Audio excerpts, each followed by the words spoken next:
शुभ विवाह या मालिकेच्या आजच्या भागामध्ये आपण पाहणार आहोत. सोनल भूमीला म्हणते की मला नाही वाटत तुम्ही मला न्याय मिळवून देऊ शकता, त्यामुळे यापुढे काय करायचं ते मी बघेल, मात्र त्यासाठी जबाबदार फक्त तुम्ही असाल. आणि त्यानंतर ती रागातच मीटिंगमधून निघून जाते.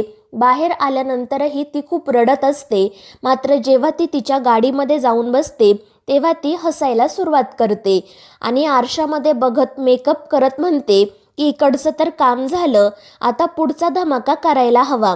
तर दुसरीकडे आकाश रागातच घरी येतो. तो त्याचा कोट काढून फेकून देतो आणि त्यानंतर टुटूला म्हणत असतो की तू बघितलं ना तिथे काय झालं ते, कोणीच मला काही सांगत नाहीये. मी त्या सोनलला सुद्धा सॉरी म्हणालो, मात्र ती चिडूनच माझ्याकडे बघत होती आणि आत्तूने सुद्धा मला सांगितलं की उद्यापासून तो ऑफिसला यायचं नाही. मी का नाही जायचं ऑफिसला मलाच कळत नाहीये. सगळेजण माझ्याकडे डोळे मोठे मोठे करून बघत आहेत, कोणीच मला काही सांगत नाहीये. तो खूप चिडलेला असतो आणि त्याचवेळी भूमी त्या ठिकाणी येते. ती आकाशला समजावण्याचा, शांत करण्याचा प्रयत्न करत असते, मात्र आकाश तिचं काही ऐकून घेत नाही. भूमी त्याला खूप समजावते, पण आकाश खूप पॅनिक झालेला असतो. त्यामुळे मग भूमी त्याला मिठी मारते, त्यामुळे आकाश शांत होतो. तर भूमी त्याला समजावते की तू काळजी करू नको, कोणी काही बोललं तरी माझा तुझ्यावर पूर्ण विश्वास आहे.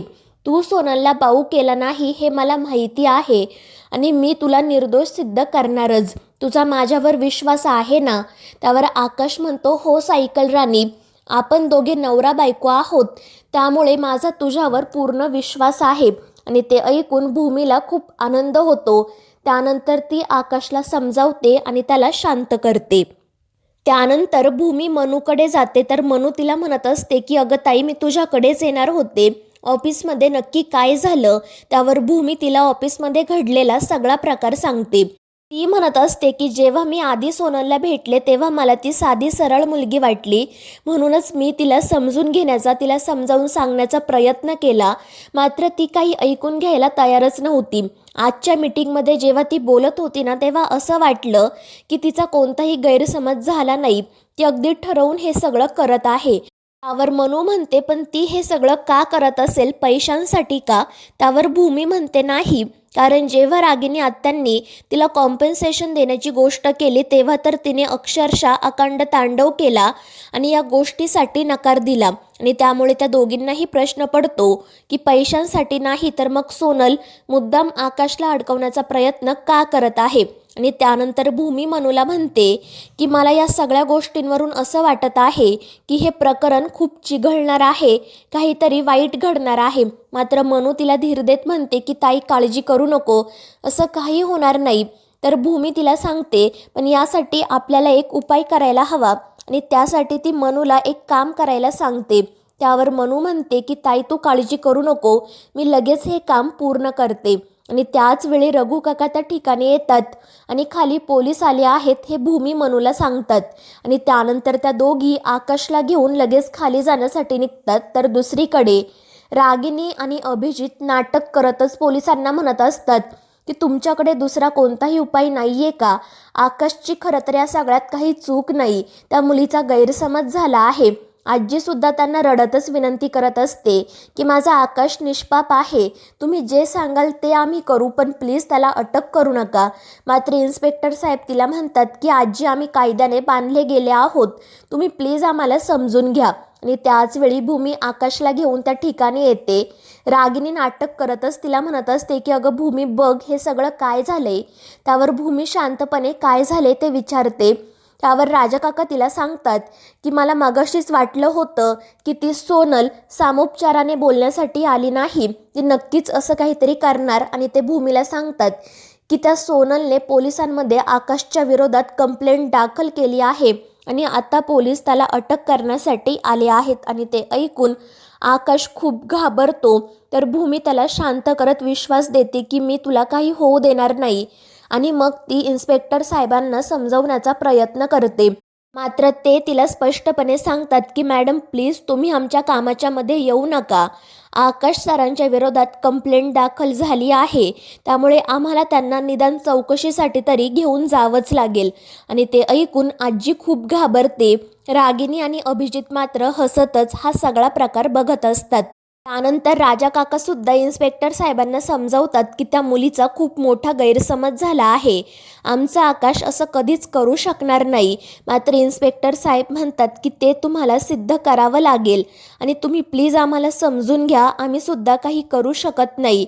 त्यामुळे रागिनी खूपच खुश होते. तर इन्स्पेक्टर साहेब एका हवालदाराला आकाशला अटक करायला सांगतात. आकाश मात्र सायकल राणीला सोडून कुठेही जायला तयार नसतो. मात्र ते इन्स्पेक्टर त्याला ओढतच बाजूला घेऊन जातात आणि त्या दोघांची ही अवस्था बघून सगळ्यांनाच खूप वाईट वाटतं. रागिनी, पौर्णिमा आणि अभिजित मात्र खूपच खुश होतात, कारण फायनली त्यांचा प्लॅन यशस्वी होत असतो. मात्र त्याच वेळी अथर्व त्या ठिकाणी येतो. त्यामुळे भूमी इन्स्पेक्टर साहेबांना सांगते की थांबा, तुम्ही आकाशला अटक करू शकत नाही आणि चौकशीसाठी पोलीस स्टेशनला घेऊन जाऊ शकत नाही.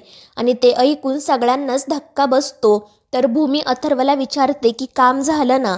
त्यावर अथर्व हो म्हणतो आणि एक डॉक्युमेंट भूमीच्या हातात देतो. भूमी ते डॉक्युमेंट वाचते आणि खूपच खुश होते आणि त्यानंतर ती ते डॉक्युमेंट इन्स्पेक्टर साहेबांना देते. ते डॉक्युमेंट वाचल्यानंतर इन्स्पेक्टर साहेब आकाशला सोडून देतात. त्यामुळे रागिनी, पौर्णिमा आणि अभिजितला धक्का बसतो. तर इतर सर्वजण खूप खुश होतात. तर आकाश पळतच जाऊन त्याच्या सायकल राणीजवळ उभा राहतो. तर रागिनी नाटक करत म्हणत असते की अरे बापरे, यांनी तर लगेच आकाशला सोडून दिलं. आणि ती भूमीला विचारते की यामध्ये नक्की असं काय आहे. त्यावर भूमी सांगते की आकाश मानसिकदृष्ट्या आजारी आहे असं शासकीय डॉक्टरांचं प्रमाणपत्र आहे. आणि ते ऐकून रागिनी आणि अभिजितला धक्काच बसतो. तर भूमी सगळ्यांना सांगते की जेव्हा मी रात्री सोनलसोबत बोलले तेव्हा मला समजलं की ती खूप चिडली आहे आणि आज सकाळी जेव्हा ती मीटिंगमधून रागातच निघून गेली तेव्हा माझी खात्री पटली की ती आता नक्कीच पोलिसांमध्ये कंप्लेंट दाखल करणार. आणि त्यामुळे मी लगेच डॉक्टर वर्तकांना कॉल केला आणि त्यांच्याकडून हे प्रमाणपत्र बनवून घेतलं. आणि भूमीचं हे बोलणं ऐकून राजा काका, आजी तिचं खूप कौतुक करतात. रागिनी मात्र चिडूनच मनाशी म्हणत असते की या भूमीने डॉक्टर वर्तकांना कॉल केला हे मला कसं समजलं नाही. आणि त्यानंतर तिच्या लक्षात येतं की मीटिंग संपल्यानंतर लगेच भूमीने डॉक्टर वर्तकांना कॉल केला होता. आपण मात्र आनंदाच्या भरात त्या गोष्टीकडे लक्ष दिलंच नाही आणि त्यामुळे ती स्वतःवरच खूप चिडते. तर इन्स्पेक्टर साहेब भूमीला सांगतात की फक्त हे प्रमाणपत्र पुरेसं नाही आहे. त्या मुलीने आकाश सरांच्या विरोधात जी कंप्लेंट केली आहे ती खोटी आहे हे सुद्धा तुम्हाला सिद्ध करावं लागेल. त्यावर भूमी म्हणते हो इन्स्पेक्टर साहेब, ती मुलगी खोटं बोलत आहे आणि माझा आकाश निर्दोष आहे ही गोष्ट मी लवकरात लवकर सिद्ध करेल. आणि मग त्यानंतर इन्स्पेक्टर साहेब तेथून निघून जातात. तर आजी, राजा काका, मनू आणि अथर्व भूमीचं खूप कौतुक करत असतात. ते सर्वजण खूप आनंदात असतात. तर पौर्णिमा, रागिनी आणि अभिजित रागातच त्या सगळ्यांकडे बघत असतात.